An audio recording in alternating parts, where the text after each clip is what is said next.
promised, I am coming to you today,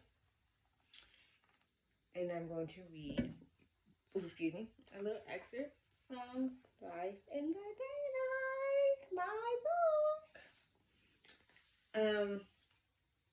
September 28th has become a day of,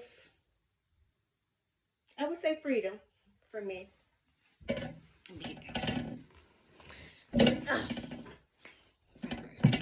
Has become a day of freedom for me. Because I did something bold 6 years ago. Yeah, 6 years ago. I just lost my spot. Oh no!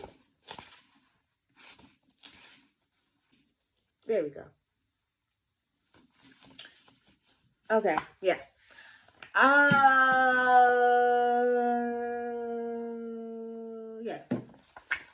Yeah. 6 years ago.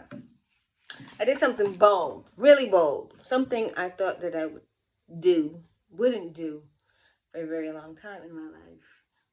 But I said, chains be broken. Chains be broken. There is power in the name of Jesus. There is power in the name of Jesus. There is power in the name of Jesus to break every chain, break every chain, break every chain, to break every chain, break every chain, break every chain. No, but seriously, it's a day of freedom for me. And so I'm going to read a little bit about that.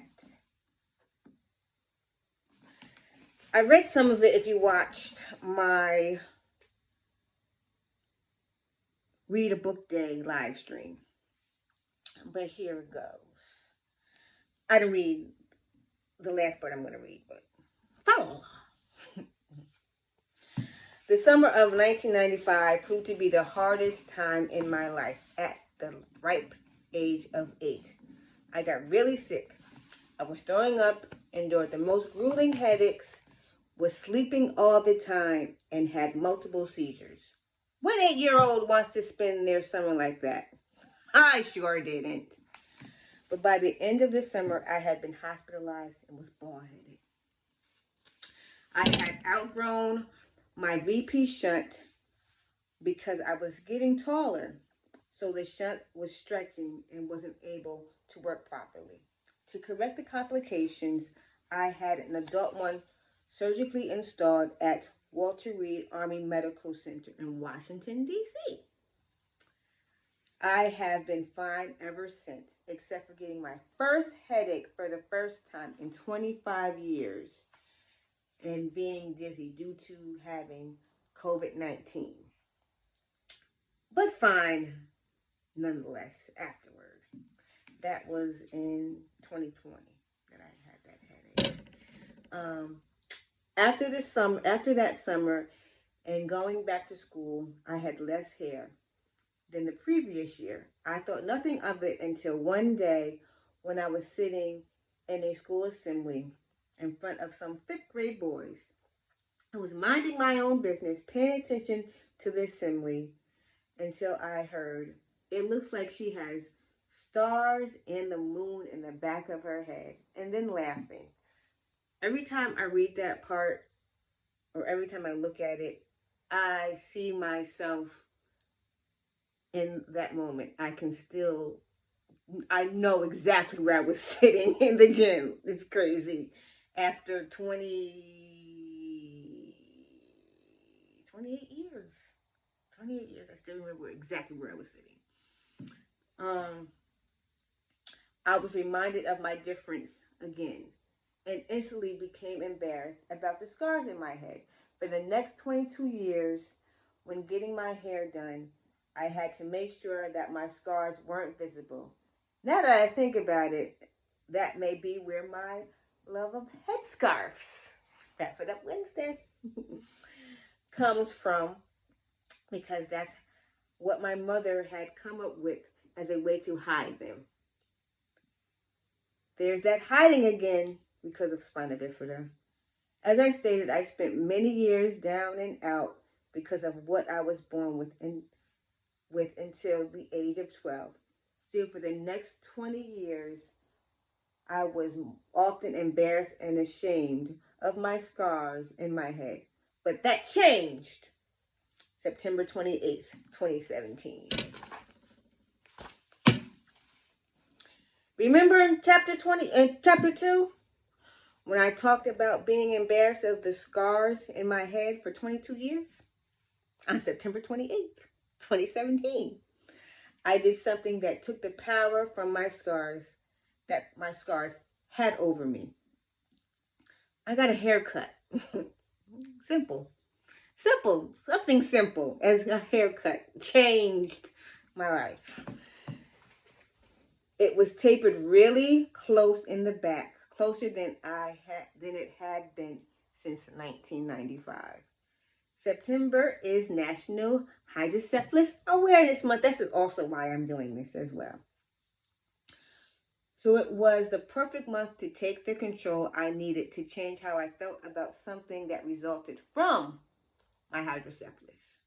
Between 1995 and 2017, whenever I got my hair done, whether it was braids or another style, and even getting my hair cut, I insisted that the scars be hidden. I made sure that the braids hid my scars, and I never allowed a hairstylist or barber to cut too close in the back of my head. But that September day, while on my lunch break, I didn't care anymore. Well, maybe a little. I was late to work after getting the haircut too. I was nervous and biting down on my teeth the whole time I was in the barber's chair. But I was ready to transfer the power of my scars to fully renewed self-esteem. That day, I discovered there was nothing to be embarrassed or ashamed about anyway. With the way I wanted to get my hair cut, my scars wouldn't have been visible, but it didn't matter to me. I wanted a heart around them to symbolize that I had now embraced them. They are a part of my story of overcoming and accepting living with spina bifida and hydrocephalus.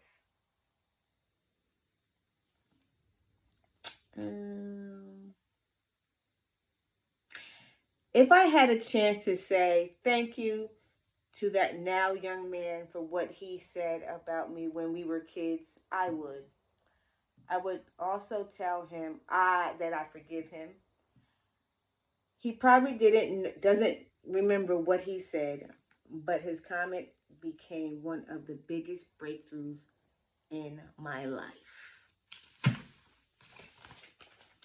I just wanted to share that with you guys because it's important to me.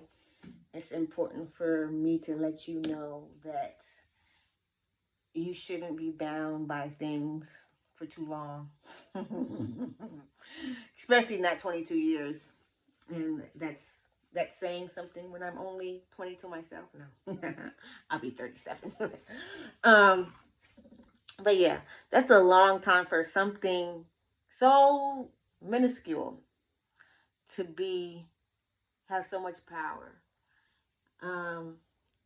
Something that I didn't even see, that I myself couldn't see. I couldn't see the scars I can't see the back of my head. I can't see it, but I know they were there because somebody made fun of me, because they told me they were there and they made fun of me. And that grew into a complex. So get rid of your complexes. Pray away your complexes. I hope you get over your complexes, because it's freeing. Happy Freedom Day, Rashon. If you don't have a copy of my book, go get it now. Order it now. You get a signed copy from me. I'll put the link in the description. Bye.